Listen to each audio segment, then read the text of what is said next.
Known for its edgy fan service since 1996, the Dead or Alive franchise is back and better than ever with Dead or Alive 6. When people think of the DOA series, they immediately think of big breasts, revealing clothing, and some very questionable camera shots. Throughout the years, however, the series has gradually relied more on its fight mechanics rather than all the sexiness. With Dead or Alive 6, Team Ninja has found a good balance between the competitive fighting game community and the casual gaming audience. Here is our review. Dead or Alive 6 is simply a gorgeous fighting game.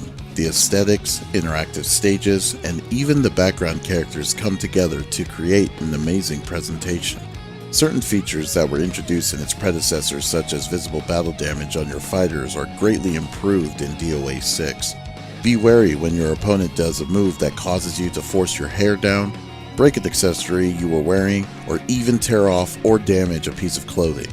In regards to the latter, I do have to say the fan service is still there a little.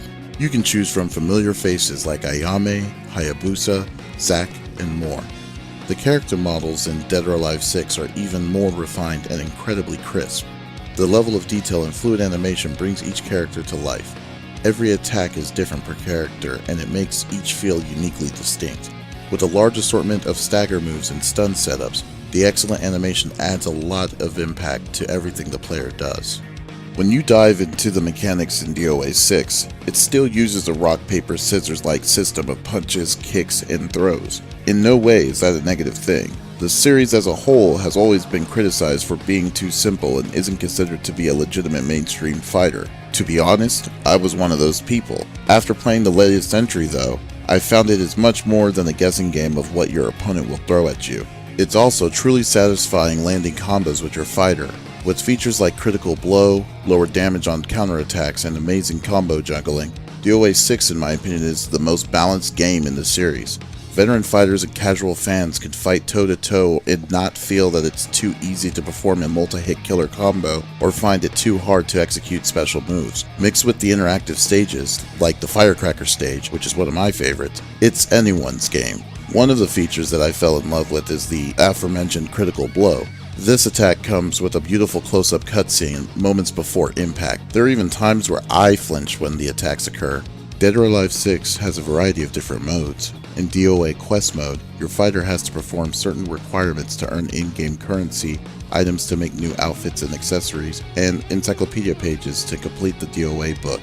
One of the stipulations could be to perform 3 throws on your opponent in one match and then not to lose a round in another. There are a ton of different stipulations in this mode. The higher you go, the harder it gets, but it's so much fun. Once you get all the moolah in DOA Quest mode, you can go to DOA Central to spend your recent well-deserved fortune on purchasing new fighter outfits, soundbites, and more. From what I've seen from previous DOA titles, expect a massive amount of DLC outfits in its future. Also in DOA Central, there is the DOA Encyclopedia that basically goes into the full story of the series so far. The encyclopedia even has character side stories as well as in-depth looks at certain fighters.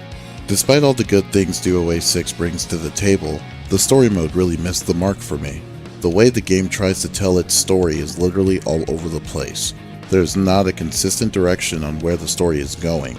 One minute I'm fighting on a ghost ship trying to find a treasure without any explanation or context, then the next minute I'm Marie Rose tagging along with a friend aimlessly fighting people. What makes the story even more disappointing is how you progress in it. After you're done doing a scenario in the story mode, it takes you back to a giant grid and magically unlocks different story scenarios at the same time. There's no explanation and no order on what you need to do next. You just beat the stage to progress. It kinda feels as if the character endings of Tekken were all linked together, and then the developers slapped a giant story tag right in the middle of things. Overall, Dead or Alive 6 is a great game if you're new to fighting games. Current DOA fans will also enjoy playing more of the series as well. With minimal tweaking and sticking to its core values, DOA 6 does not bring anything new to the table, but rather more refinement on its base fundamentals. Now, we just have to debate if we will go all in on the $100 Season 1 pack. Thank you for watching our review. If you would like to check out more reviews like this, like and subscribe on our YouTube channel, or go to confreaksandgeeks.com for even more amazing content.